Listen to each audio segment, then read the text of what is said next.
Acte de reconnaissance. Nous, ALC Codeco, reconnaissons avoir remis le troupeau de vaches des éleveurs suivants. Chibasima Isaka, Yosia, Bodoué, Ruemera, Baseke, Bamunoba, Aoti, Samuel Atoki, Biaruanga, Akisi, Ateni Musiwa, Naruemba. Ceci s'est passé en présence des autorités politico-militaires et locales. Si après, chef du groupement Bedo, Ezekiel, les commandants de FRDC, région Aza sur place, les chefs du groupement Tambaki, les chefs du village Mbala Kabaya, signature responsable AL Codeco, les petits loups de la montagne.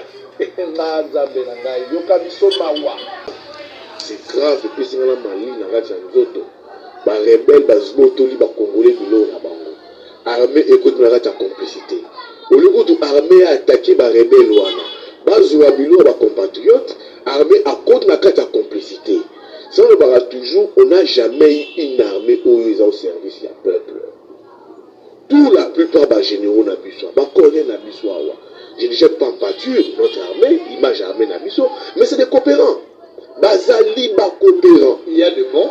Non, il y a des bons, mais ils sont à côté au bout du doigt. Mais la plupart, ce sont des coopérants. Comment? Dans la plupart des généraux, tu dis un général, par exemple, il te gagne $150 le mois où l'été fout à caille. Mais tu vois, il a des immeubles, ils ont plusieurs femmes et tout comme ça. Mais se poser une question, il y a encore avec $150. Comment on retourne à l'immeuble? Comment on peut mener vie à luxure? Quand tu grattes, bazali na ba business ya mabé. Ba généraux mususu, na notre voyage, na est. Ils ont des carrés miniers. Au monde en wapi. Soko la neli bien ayebali na sango. Ya nda zo bomela batu. Mboka ya trafic influence. Bacha bena funerario. Matanga ya président. Ya association moko. Matanga ya premier ministre na bandeko na ye. Matanga ya général, matanga ya colonel, matanga ya bapomba. Est-ce que bakolongola yango après 15 les mesures d'encadrement? Le problème est on va revenir, Messieurs, na boyi bisoto. Ebembe foka ka elongwa na morgue et que na cimetière. Toyebi kinwa ndenge ya zalaka. Toyebi kinwa. Ndeko sango. Moto akufi na $50 mais dépasse bozo sala ya $11,000. Toyebi kinwa. Quinoa comme ici, la gerbe de fleurs est remplacée comme une sucrée. Yo somoni na matanga, ozo e bateau eza ere ya remise à cadeau, toto wana dépôt à gerbe de fleurs.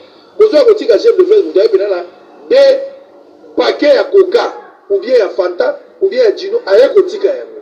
Toyebi quinoa le la rané lisoté. Quinoa zui matanga des places à spectacle lombo embaki. Donc on a regardé ba mince, Lubumbashi ba sala ngo ba kufate. To kolongola ebembe à partir à morgue kenandako. Mais, ndenge na lobaka toujours ndeko ngobila Yesu tango aza kolongola milimo mabe na nzoto ya fu ya gadara. De moi yebisa abito ndimi oza mwana moto melubela biso esika. Yesu atali bwache bango na bangulu. Ozozo mobeko ya modèle wana eza malamu. Mais batoyo bazana besoin bazo mo espace. Olukeli bango espace. Funéraire mwana eza wapi? Il faut l'écumule la contamination. Il faut qu'on atteigne la proportion moko de négliger la maladie là. Tu as le poids là, qu'est-ce qu'il y a? Non, on va pouvoir te les enlever carrément. La maladie est là, donc il faut tout aller au sérieux. Mais avant avant d'aller à l'émission, il se dit dans les. Tu vois toujours dans les réseaux sociaux, il y a un dossier là, je rappelle que on a déjà vu que c'est pas de document en état dans sa clandestinité. Avant d'aller toi tu es voisin à l'OGF, tu peux donner cette enquête là. Avant d'aller à côté, j'ai parlé avec quelques agents et cadres. Va démentir l'information, va lui surtout que M. Patience Saïd dans un bureau naïf chaque jour, il ne signe rien en clandestinité, il ne se reproche d'avoir rien fait, il a la disposition de la justice et que tous ceux qui se rencontrent là, ils ont vraiment posté Yomoko comme ton voisin. Non, je suis voisin, je vais entrer juste après le en clandestinité. C'est une information que je demande ici, je l'ai même vu entrer dans ce bureau.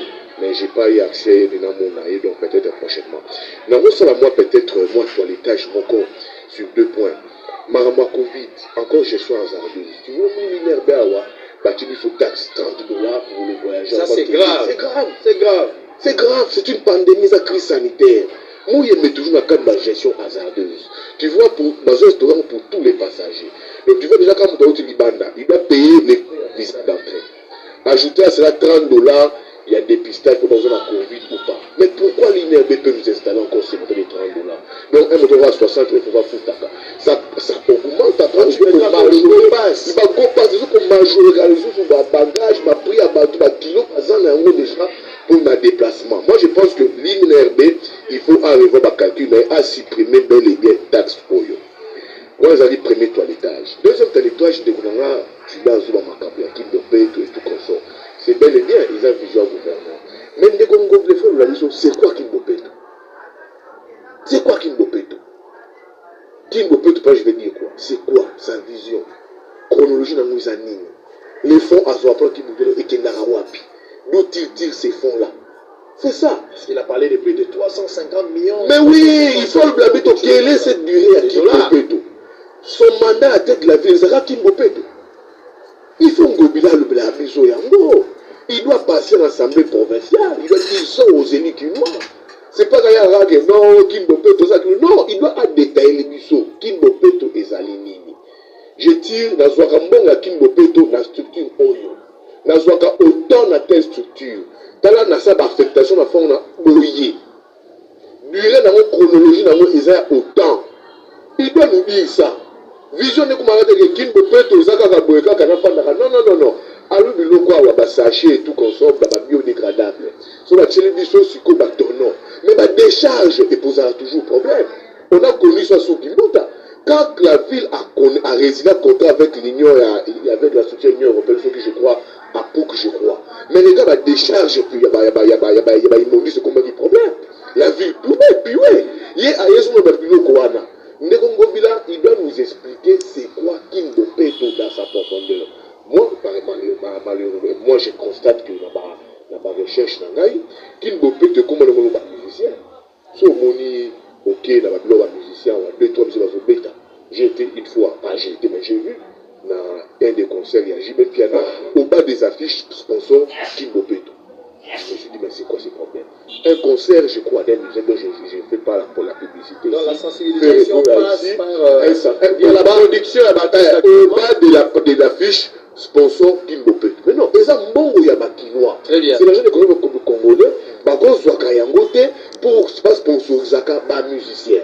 Donc l'idée est bonne, mais les Congolais nous disent c'est quoi en cela, il faut ajouter encore ce projet à Bafinerario, mais aux opposés sur un sérieux problème aujourd'hui. C'est vrai que ma mesure, il y a chef de l'État, biso nous saluer en haut, batebele hote sango, biso to lingarayo, mais makamba bibembo moni biso to zoba mbongo na banque. Messieurs,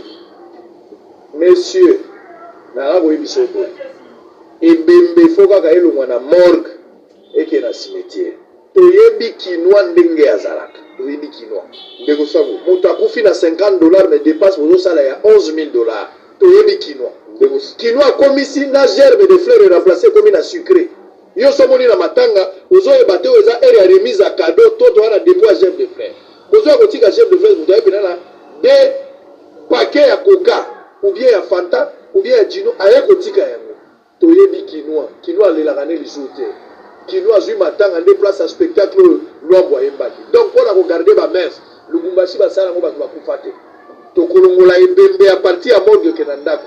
Mais ndenge na lobaka toujours ndeko ngobila Yesu tango ala kolongola milimo mabe na nzoto ya fu ya gadara. De moi yebisa bito ndimi oza mwana moto melubela biso esika. Yesu atali bwache bango na bangoli. A ozozo mobeko ya modèle wana eza malamu. Mais batoyo bazana besoin bazwa mo espace olukeli bango espace funéraire wana eza wapi.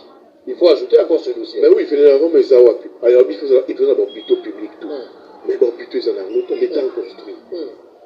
Ça prendra le temps. Ça prendra le temps. Oui, nous avons compte pour la mesure de funéraire qu'il faut se coller routinellement et qu'il soit pour une messe à quelques minutes et puis qu'il y ait cimetière. Ça c'est très important parce que nous sommes chinois, tu as ma valeur, il y a ma ouïté, il y a ma mordée. Si nous avons fait cet exemple-là, nous avons $50 pour notre soin, nous avons dépassé $20,000. Donc, par respect aux morts, nous sommes chinois, tu perds ma valeur. Ngano to voyage dans la province. Quand tu voyages, au monde il y a comme culture et coutume. Mon way à outil cimetière est mort, il est à cimetière. Surtout le respect au mort. J'ai toujours été dur contre la décision de la République. Ça, je l'avais appuyé, J'ai au moins a critiqué Kimbopeto. Pour une fois aussi, j'ai dit en Gobila, c'est bon. En valeur à respect au mort, il faut tout sa valeur. Merci beaucoup. Mais pour le funérarium, je pense qu'il doit encore mûrir l'idée pour n'ailler pas que pour la mesure d'application. Très bien, oui, Chiba. Merci beaucoup. C'est une vision programme de la gouvernance qui comprend dans son sein plusieurs aspects. Aspect assainissement, aspect stopper coulage de la recette publique, aspect infrastructure, l'aspect union sur la ville à Kinshasa. Batou, certes, il ne voit que l'aspect assainissement et environnement. Et c'est quand le gouvernement avait tabassé des magasins. Innovation, c'est-à-dire sur le plan technologique, le lot gouvernement a autre chose sur pied. Agence commerciale à numérique, sur recommandation du chef de l'État. Le chef de l'État a lancé le programme numérique national. Il avait demandé au gouverneur de sur pied une agence provinciale à numérique pour accompagner, parce qu'il voulait que le numérique soit un levier de l'économie, mais aussi le programme du gouverneur, il avait déjà prévu que le numérique est accompagné pour dématérialiser l'administration publique, mais aussi le paiement, les documents, les taxes, ça permet de la recette. C'est ça, en fait, la vision de Kinshasa Mopé. Je suis tout à fait d'accord avec toi, Mamouya, Funérarium. Funérarium, avant Covid, j'ai entendu le gouverneur, a béni Saka, bateau, bazamba salle, ba hôpital, na niniwana. Il avait dit ceci. Na nenge makabozo qui n'a Kinshasa, moi, désordre de côté qui béné dans mon montant. C'est comme si quelqu'un qui voyait déjà que Covid de Goya. Il fallait qu'on puisse mettre une discipline Covid de lié. Maintenant que le chef de l'État a vu décision, le gouverneur, en tant qu'autorité urbaine, compétente à gérer, il doit accompagner le chef de l'État à la décision. Là, le bagage monaki a banni na mama yemo. Parce que la funérarium. Et vous permettre que nous 15 minutes car nous lobby. Et là, 2 heures du temps. Et nous tirons Matoi, il y a des gestionnaires d'hôpitaux, il y a l'État. Parce que le programme commence avec les hôpitaux de l'État. Et puis le code a peut-être dans l'hôpital privé, en collaboration avec la ville pour battre ma funérarium. Et ça dit que matanga, nous avons 4 heures du temps, 5 heures du temps, nous avons les bébés, non, non. Funérarium, au gouverneur, et puis mes outils, vous vous inclinez 10 minutes, 15 minutes, vous jouez bébé, pour qu'il y ait ça nous permet, même une émission pour faire les gens dans nos familles aujourd'hui, ils sont incapables de se cotiser. Ma femme a les réunions, il faut se cotiser. On fait ça, Yves Bouya a continué le doctorat en France. 11 000 ou 15 000 $, ou bien gagné. Mais les gens se cotisent pour monter à Koufi. On a peut-être à 100 $. Bah, somi à l'osso, bah, somi à costume, bah, somi à pouta à sika. Pour que nous donnions honneur. Nous voulons bien. Mais quelle est la place à dans la société? Quelqu'un nous a dit, dans une société, ce qu'on dit, n'est pas besoin de les bébés. N'est pas besoin de les bébés. 10 000 $. Mukanda ya mwana. Israël bébé, tala mukanda ya mwana. Acte de reconnaissance. Nous, ALC Codeco, reconnaissons avoir remis le troupeau de vaches des éleveurs suivants. Chibasima, Isaka, Yosia, Bodoué, Ruemera, Baseke, Bamunoba, Aoti, Samuel Atoki, Biaruanga, Akisi, Ateni Musiwa, Naruemba. Ceci s'est passé en présence des autorités politico-militaires et locales. Si après, chef du groupement Bedo, Ezekiel, les commandants de FRDC, région Aza sur place, les chefs du groupement Tambaki, les chefs du village Mbala Kabaya, signature responsable AL Kodeko, les petits loups de la montagne. Non, je te dis, c'est grave. C'est grave. Depuis que c'est la Mali, la radio Nzoto. Les rebelles, les Congolais, les Congolais, l'armée écoute la complicité. Au lieu de l'armée a attaqué les rebelles, les compatriotes, l'armée a contre la complicité. Ça, on n'a jamais eu une armée où ils ont au service du peuple. Tout la plupart des généraux n'ont je ne jette pas en pâture notre armée, l'image armée n'a mais c'est des coopérants. bazali coopérants. Il y a de bons. Non, il y a des bons, mais ils sont côté au bout du doigt. Mais la plupart, ce sont des coopérants. Comment? Dans la plupart des généraux, tu dis un général, par exemple, il te gagne $150 le mois pour l'été Futakaï. Mais tu vois, il a des immeubles, ils ont plusieurs femmes et tout comme ça. Mais se poser une question, il y a avec $150. Comment on retourne à l'immeuble? Comment on mener vie à luxure? Quand tu grattes, bazali na ba business ya mabé. Ba généraux mususu, na notre voyage, na est. Ils ont des carrés miniers. Au monde en wapi. Ils ont des carrés miniers. Bakota na cop na deal. Et c'est ça le travail yo. Il faut la République, le président de la République, il faut ça là. Bon monde ba généraux mususu bazali awa. Basant en complicité avec les rebelles. L'infiltration au niveau de l'armée. Mon n'a pas d'information, je dis, besoin d'information rapide. F4, nous avons l'information déjà. L'infiltration, c'est un grand travail, un grand toilettage, il faut dans la carte armée. Mais hélas, la carte armée, on voit que les mêmes images, les mêmes têtes, les mêmes figures, on a même bateau, le bazar, le sujet, sujet de la société douteuse, le roi Babassi, on va le nommer général Wabassira. Quand tu grattes, il a une nationalité douteuse. Donc il faut un grand travail sur l'armée. Alors je reste, avec toi pour terminer avec toi parce que les autres vont s'appeler dernier tour pour terminer. Les amis journalistes, il y a longtemps, on on se plaindre. La présidence, les documents ils ont foutu toujours, les documents ils ont eu. Et donc, Salamina le limite et le limite. Et finalement, l'enquête c'est que même discours à Mokondiamboka, il y a décembre, même il y a indépendance au Salama. Avant même Mokondiamboka, le message les allait déjà à la toile.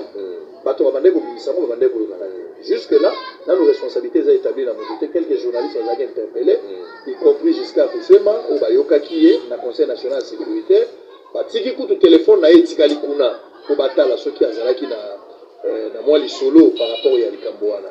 Mais les abattoirs cabinet, les fonction publique, le président sera jugé bon que l'abattoir dans inspiré sous confiance, il peut le mettre de côté, il n'y a pas grand chose en termes de procédure. Comment tu trouves quand même les gens qui travaillent dans le cabinet, les journalistes au nom du président de la République pour l'accompagner dans sa vision, mais comme il dit ça va document, ce n'est pas une trahison, qu'est-ce que tu penses de ça? D'abord, j'aimerais dire ici qu'ils ont la chasse aux sorcièretés. Voilà. Chasse. Voilà. Pour suivre le bateau. Ce monde, les journalistes, il y a des proches qui sont liés à Vital Kamere. Koussema et les caméramans ont rejeté. Très bien. D'abord, ils ont la chasse montée, va traquer bateau, va pro Kamere, va pro Félix. Tous vont travailler dans le ligne Moko. Les deux, il y a un problème, il y a chevauchement dans la structure, fonctionnement, présidence de la République, plus précisément dans le domaine de la communication. Chevauchement, il est qui est belé. Nga le qui est tel. Nga la moukonzi est tel. Autant lieu, chevauchement, il est qui est belé. Il y a aussi un autre problème, il y a compétence. Ça pose problème. Les présidents de l'Ouroché Batou, ça peut être sur base, il y a ma recommandation, c'est très normal. Mais il faut, par compétence, exprimer. Il y a un autre point aussi, on a que vous par confrère n'a bis aux journalistes. On va comment la présidence de la République. Mais tel a fait attitude n'a pas comportement n'a pas. C'est des gens qui ont changé.